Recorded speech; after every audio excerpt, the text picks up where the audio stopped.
Welcome back to microbe talk your own YouTube channel. I am Himanshi once again with you. और आज मैं आपके साथ डिस्कस करने वाली हूँ physical and chemical methods of food preservation. ठीक है, फूड प्रिजर्वेशन को समझने से पहले हमें जानना होगा फूड क्या है। फूड न्यूट्रिएंट का सोर्स होता है, कुछ उसके इंटरनल फैक्टर और कुछ एक्सटर्नल, यानी कि इंट्रिंसिक फैक्टर और एक्सट्रिंसिक फैक्टर फूड को क्या कर सकते हैं, स्पॉइल कर सकते हैं, जो कि मैं ऑलरेडी आपके साथ डिस्कस कर चुकी हूँ बोर्ड प्रेजेंटेशन की हेल्प से। ओके, तो यहाँ पर मैं डिस्कस कर रही हूँ क्या, physical and chemical methods of food preservation. Link आपको नीचे डिस्क्रिप्शन में मिल जाएगा, स्ट्रिंसिक एंड एक्सट्रिंसिक फूड मेथड्स का, इंडस्ट्रियल माइक्रोबायोलॉजी का लिंक है, और साथ ही के साथ फूड माइक्रोबायोलॉजी वाली लिंक जो है प्लेलिस्ट का नीचे डिस्क्रिप्शन बॉक्स में पड़ा है, वहाँ से जाकर के देख सकते हैं। सबसे पहले हम जानेंगे फूड प्रिजर्वेशन के मेथड्स क्या क्या हैं, या फूड प्रिजर्वेशन होता क्या है। न्यूट्रिएंट के होने की वजह से जो फूड है उसमें माइक्रो ऑर्गेनिज्म ग्रो करेंगे, ठीक है, और वो माइक्रो ऑर्गेनिज्म क्या करते हैं, स्पॉइल करते हैं। ठीक है, तो ये बहुत ज़्यादा ज़रूरी है, ठीक है, एलिमिनेट करना या फिर कम करना पॉपुलेशन को उन वाले माइक्रो ऑर्गेनिज्म की जो क्या कर सकते हैं, स्पॉइल कर सकते हैं हमारी फूड को, या फिर डिजीज़ कोज कर सकते हैं हमारे में। ठीक है, क्योंकि वो फूड में जाएंगे और फूड के थ्रू हमारे अंदर जाएंगे तो डिजीज़ कोज करेंगे। तो इसलिए कि हम मेंटेन कर सकें माइक्रोबायोलॉजिकल क्वालिटी को फूड की, उन्हें हमें अपने फूड को एक प्रॉपर स्टोरेज और पैकेजिंग देनी होती है। तो बहुत सारे मेथड हैं ऐसे फूड प्रिजर्वेशन की जिन्हें हमने पढ़ा है या हम इस वीडियो में भी देखेंगे, बट जो ब्रॉडली हैं उनको कैटेगराइज कर सकते हैं टू टाइप्स में, that is physical methods and chemical methods. तो पहले देख लेते हैं फिजिकल मेथड्स कौन कौन से हैं। हमने देखेंगे, इसमें पढ़ेंगे वीडियो में, preservation by low temperature, chilling and और refrigeration, freezing, preservation by high temperature, pasteurization, appertization, other methods. इसी के साथ साथ हम पढ़ेंगे preservation by drying and dehydration, preservation by irradiation. ये सब चीज़ें हम पढ़ेंगे। तो सबसे पहले हम जाते हैं preservation by low temperature.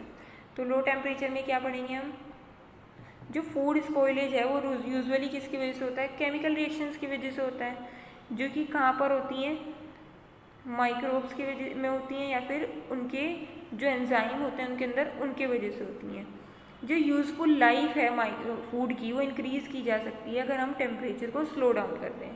To method होते हैं किसके, फूड प्रिजर्वेशन के, पहला है चिलिंग या फिर रेफ्रिजरेशन, और दूसरा है फ्रीजिंग। ठीक है, चिलिंग क्या होती है, chilling food are those food stored at temperature near but above the freezing point, यानी कि हम लगभग जो भी फ्रीजिंग पॉइंट है, यानी कि जहाँ पर वो बर्फ़ में बदल जाएंगे, उसके पास का, बट उससे ज़्यादा होता है, लगभग कितना होता है, 0 से लेके 5 डिग्री सेंटीग्रेड तक होता है रेफ्रिजरेशन। ठीक है, जो चिल स्टोरेज होता है वो चेंज कर सकता है किसी भी फूड की नेचर को। ठीक है, और इसी के साथ साथ जो मतलब जो भी फूड में जो भी स्पॉइलेज करने वाले माइक्रो ऑर्गेनिज्म होता है उनका यानी कि किस तरीके का स्पॉइलेज होगा उसकी नेचर को, और साथ ही साथ किस रेट में, यानी कि कितनी ज़्यादा स्पीड से होता है। आप देखते हैं फ्रीज में कुछ भी रख देते हैं तो वो ख़राब लेट होता है एज़ कम्पेयर टू अगर हम कोई चीज़ रूम टेम्परेचर पे छोड़ दें। जो टेम्परेचर होता है 5 डिग्री सेंटीग्रेड, वो क्या करता है, माइक्रो ऑर्गेनिज्म की ग्रोथ को कम कर देता है, ऑल्दो विद एक्सटेंडेड स्टोरेज।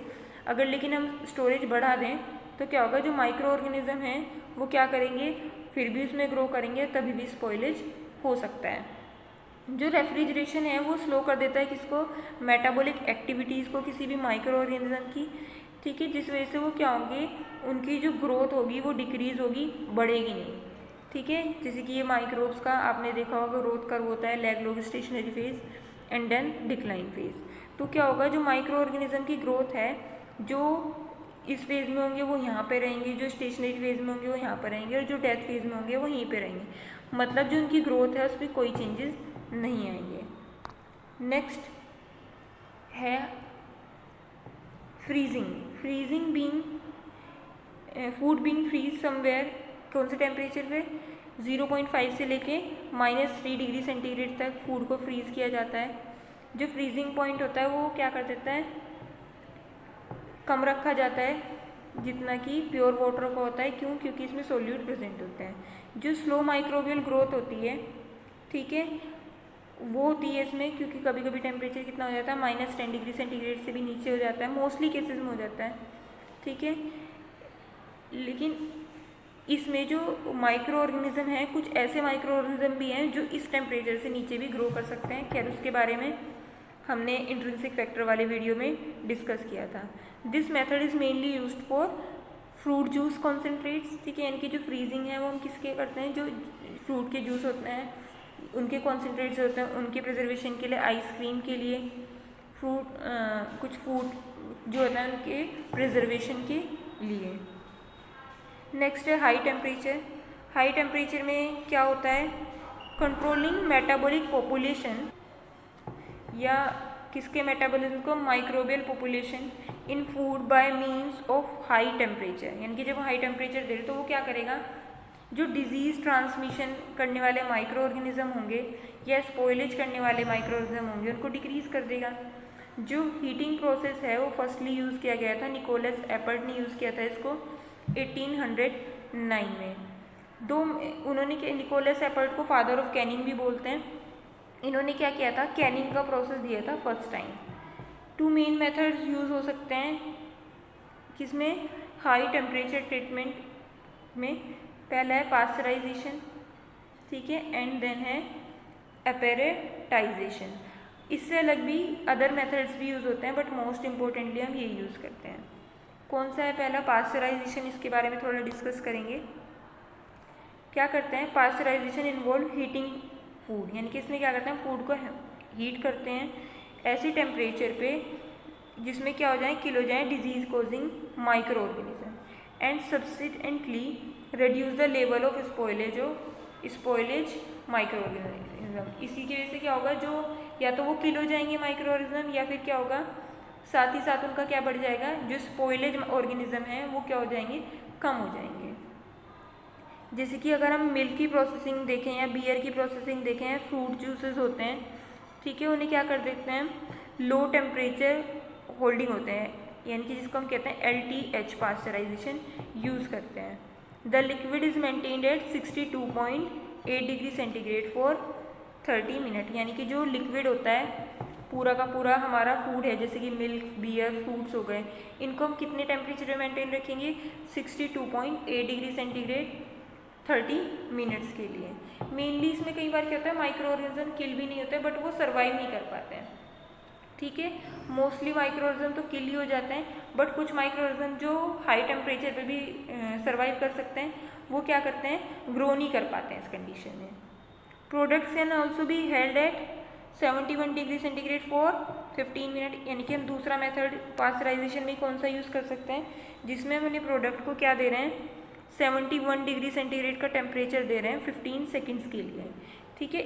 ये क्या है, high temperature short time process, HTSC कहते हैं इसको पास्चराइजेशन में, ठीक है। कौन कौन सा था, पहले हमने पढ़ा है लो टेम्परेचर होल्डिंग LTH, दूसरा मेथड कौन सा है, हाई टेम्परेचर शॉर्ट टाइम। देख रहे हैं इसमें 71 डिग्री टेम्परेचर है, यानी कि हाई टेम्परेचर दिया है as compare to low temperature वाले से, और टाइम दिया है हमने कुल 15 सेकेंड्स का, ठीक है। Milk can be treated at, जो मिल्क है इसमें उसको 121 डिग्री सेंटीग्रेड, आप देख रहे हैं कितना ज़्यादा टेम्परेचर है, सिर्फ 2 सेकेंड के लिए जब हम करते हैं पास्चराइज, ठीक है। इसे हम क्या बोलेंगे, अल्ट्रा हाई टेम्परेचर प्रोसेसिंग, यानी कि UH, ठीक है, अल्ट्रा हाई टेम्परेचर प्रोसेसिंग।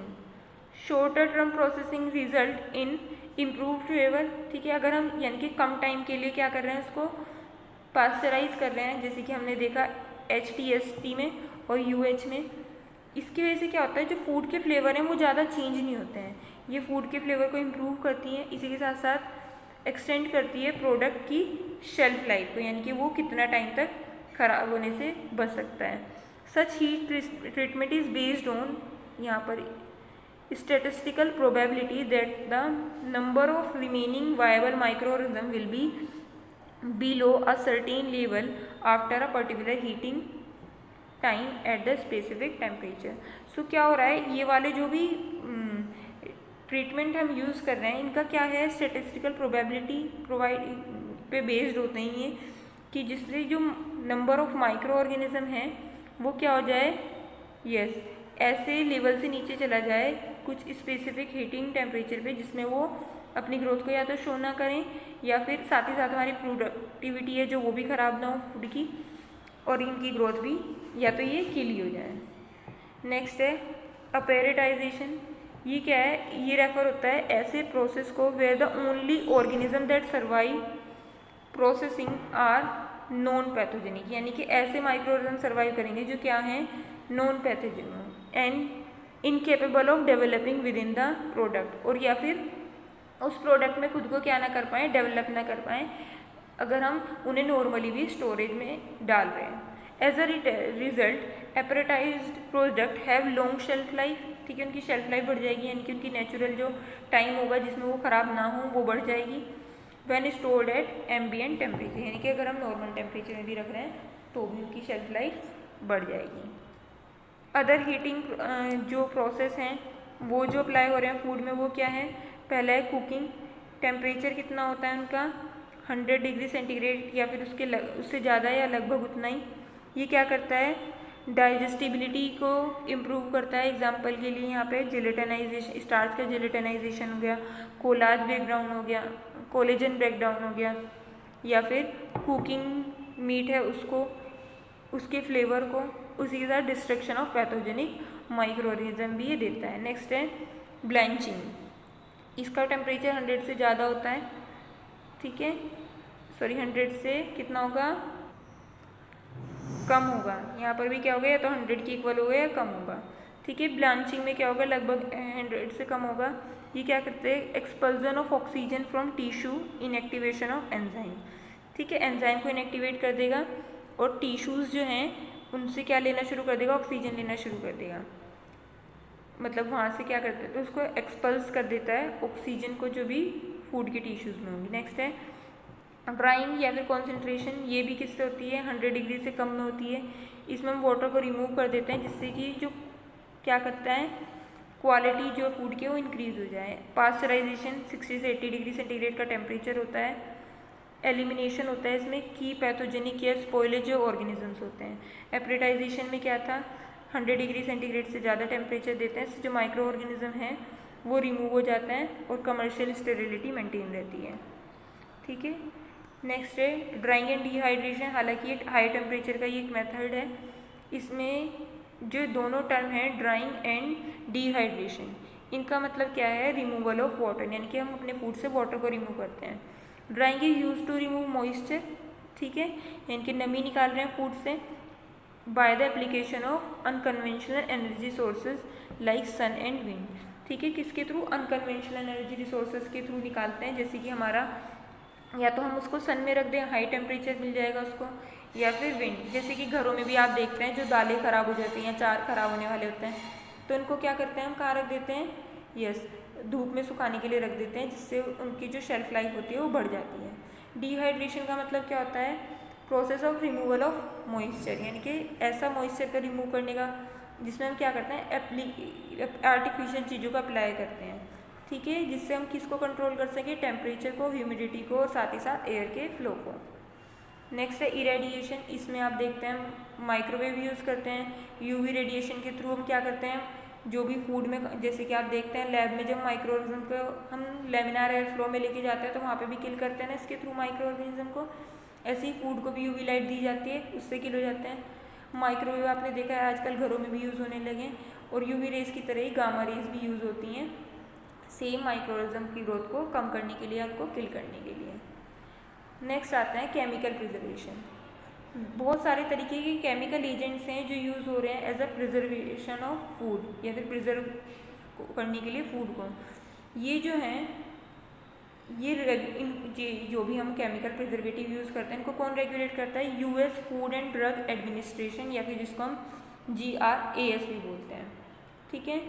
इसमें इंक्लूड होते हैं सिंपल ऑर्गेनिक एसिड जैसे sulphide, ethylene oxide as a gas relent, ठीक है। कुछ केमिकल एजेंट हैं जो क्या करते हैं, डैमेज कर देते हैं माइक्रोब्स जो होते हैं उनकी प्लाज्मा मेम्ब्रेन को, यानी कि सेल मेम्ब्रेन को, या फिर बहुत सारे जो सेल प्रोटीन्स होते हैं उनको क्या कर देते हैं, डीनेचर कर देते हैं। अदर कंपाउंड्स जो वो हैं इंटरफेयर करते हैं वो किसमें, जो माइक्रोवेव सेल का न्यूक्लिक एसिड होती है, ठीक है, जिस वजह से उनके सेल का जो रिप्रोडक्शन है यानी कि सेल का डिवीज़न है माइक्रोबियल सेल का, वो कहीं ना कहीं रुक जाता है। केमिकल मेथड जो यूज़ करते हैं वो है propanoic acid, sorbic acid, benzoic acid, parabens, SO2 and sulphide, ethylene, sodium diet dehydro acetate acid, acetic acid, sodium nitrate, carbolic acid caprylic acid and ethyl format. इससे अलग आप देखते होंगे हम घर में क्या यूज़ करते हैं, शुगर का यूज़ करते हैं अपने फूड को प्रिजर्वेटिव, मुरब्बे बनाए जाते हैं, ठीक है। और साल्ट हम यूज़ करते हैं किसके लिए, जो भी हम अचार बनाते हैं घर में, है ना, पिकल्स बनाते हैं उन सभी में। तो यहाँ पर प्रिजर्वेटिव में मैंने कुछ दिखाए हैं। जो प्रोपेनोइक एसिड होता है वो अप्रॉक्सीमेटली हम 0.32% तक यूज़ करते हैं, और माइक्रो ऑर्गेनिज्म जिससे अफेक्ट होता है, जो मोल्ड्स हैं वो ग्रो नहीं करते हैं इससे। ये यूज़ किए जाते हैं ब्रेड्स में, केक में, चीज़ में और रोपी ब्रेड डो में, ठीक है। नेक्स्ट है सोर्बिक एसिड या सोर्बेट, 0.2% तक यूज़ किए जाते हैं। मोल्ड ऑर्गेनिज्म इससे अफेक्ट होते हैं, ये यूज़ होता है हार्ड चीज़ में, फिग्स में, ठीक है। सिरप, फिग्स के सिरप्स होते हैं, नॉर्मल सिरप्स होते हैं, सैलेड ड्रेसिंग्स जो होती हैं, जेलीज होती हैं, कुक्स होते हैं जो भी, केक्स होते हैं जो भी, ठीक है। नेक्स्ट है बेंजोइक एसिड या बेंजोएट, ये 0.1% यूज़ किया जाता है, यीस्ट एंड मोल्ड्स के लिए इफेक्टिव होता है। और किस लिए यूज़ होता है ये, यस, मार्गरीन, पिकल्स, है ना, Apple cider, soft drinks, tomato ketchup, salad dressings में यूज़ होता है। नेक्स्ट है पैराबीन्स, 0.1% यूज़ किया जाता है, ईस्ट एंड मोल्ड के लिए होता है, बेकरी प्रोडक्ट्स में यूज़ होता है, सॉफ्ट ड्रिंक्स में, पिकल्स एंड सैलेड ड्रेसिंग्स के लिए यूज़ किया जाता है। सल्फाइड्स या फिर SO2, ये 200 से लेके 300 ppm में यूज़ होता है। इंसेक्ट्स एंड माइक्रो ऑर्गेनिज्म को किल करने के लिए यूज़ किया जाता है। फूड के किस में यूज़ होता है, मोलेसिस हो गए, ड्राइड फ्रूट हो गए, वाइन्स, लेमन जूस, ठीक है, इन सब में यूज़ किया जाता है।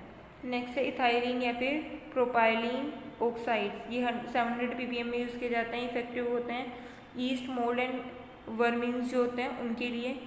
और फूड इनमें यूज़ हो रहे हैं कौन से, फ्यूमिगेंट फॉर स्पाइसेस, है ना, यानी कि स्पाइसेस जो हैं वो ख़राब ना हो जिससे, और नट्स के लिए। नेक्स्ट है सोडियम डाइएसिटेट, ये 0.32% यूज़ होता है, मोल्ड्स को अफेक्ट करता है और ब्रेड्स में यूज़ होता है मोनली। नेक्स्ट है डिहाइड्रो एसिटिक एसिड, ये 65 ppm यानी कि बहुत ही ज़्यादा कम अमाउंट में यूज़ हो रहा है, इफेक्टिव होता है क्लोस्ट्रीडिया के लिए। और फूड यूज़ होता है मीट क्योरिंग प्रिपरेशंस में, उनमें यूज़ होता है ये, ठीक है, यानी कि जो मीट होते हैं उनकी करिंग प्रिपरेशन में यूज़ होगा। नेक्स्ट है कैप्रिलिक एसिड, इसकी प्रॉपर कॉन्सेंट्रेशन बहुत ही ज़्यादा कम होती है, लगभग नेग्लिजिबल अमाउंट में डाला जाता है, मोल्ड्स पे इफेक्टेड होता है और चीज़ रैप्स में यूज़ किया जाता है। नेक्स्ट है इथाइल फॉर्मेट, 15 से 200 ppm तक यूज़ किया जाता है, ये भी बहुत कम अमाउंट में यूज़ किया जाता है, ईस्ट एंड मोल्ड्स में यूज़ पर इफेक्टिव होता है और ड्राई फ्रूट्स एंड नट्स में इसको डाला जाता है। तो ये अलग अलग प्रिजर्वेटिव्स हैं, केमिकल प्रिजर्वेटिव्स हैं। केमिकल प्रिजर्वेटिव का मेन ड्रॉबैक क्या होता है कि इनकी कॉन्सेंट्रेशन बहुत ज़्यादा लिमिटेड होती है। तो जिन लोगों को, ऐसे पर्सन जिनको इसके बारे में नॉलेज नहीं है, वो क्या करते हैं, मोस्टली प्रोडक्ट में इसको ज़्यादा अमाउंट में यूज़ करते हैं, प्रोडक्ट की को है वो ख़राब कर देते हैं, वो हमारे लिए भी क्या हो जाता है, इक्वल अमाउंट में टॉक्सिक हो जाता है। सो ऐसे आइटम्स को यूज़ करने से पहले ज़्यादा बेटर है कि हम फिजिकल मेथड को अच्छे से यूज़ करें, उसके बाद फूड को अच्छे से पैकेज करें। नेक्स्ट होता है हमारा, मैंने आपको बताया था, साल्ट एंड शुगर। ये क्या करते हैं, साल्ट आपको पता ही है, जो भी वाटर कंटेंट होता है फूड का, ये फूड है तो इसमें से क्या करेगा, वाटर कंटेंट को रिमूव कर देगा। और शुगर क्या करता है, जैसे ये फूड आइटम है तो ये क्या करेगा, यस, ये भी जो भी हमारा फूड आइटम है उसके जो भी वाटर होगा आसपास, या उसमें जो भी वाटर होगा उसमें को क्या कर देगा, लॉक कर देगा। क्या कर देगा, उस फूड आइटम के जो भी वाटर होगा उसका क्या कर देगा, लॉक कर देगा। तो ऐसे करके sugar and salt solution, sugar and salts का भी यूज़ किया जाता है एज अ फूड प्रिजर्वेटिव, जो कि किस में आता है, केमिकल में ही आते हैं, केमिकल फूड प्रिजर्वेटिव्स में ही आते हैं। सो ये था हमारा आज का वीडियो। आज के वीडियो में इतना ही, मिलते हैं नेक्स्ट वीडियो में। Thanks for watching. अगर ये वीडियो आपको अच्छा लगा तो वीडियो को लाइक करें, शेयर करें अपने फ्रेंड्स के साथ।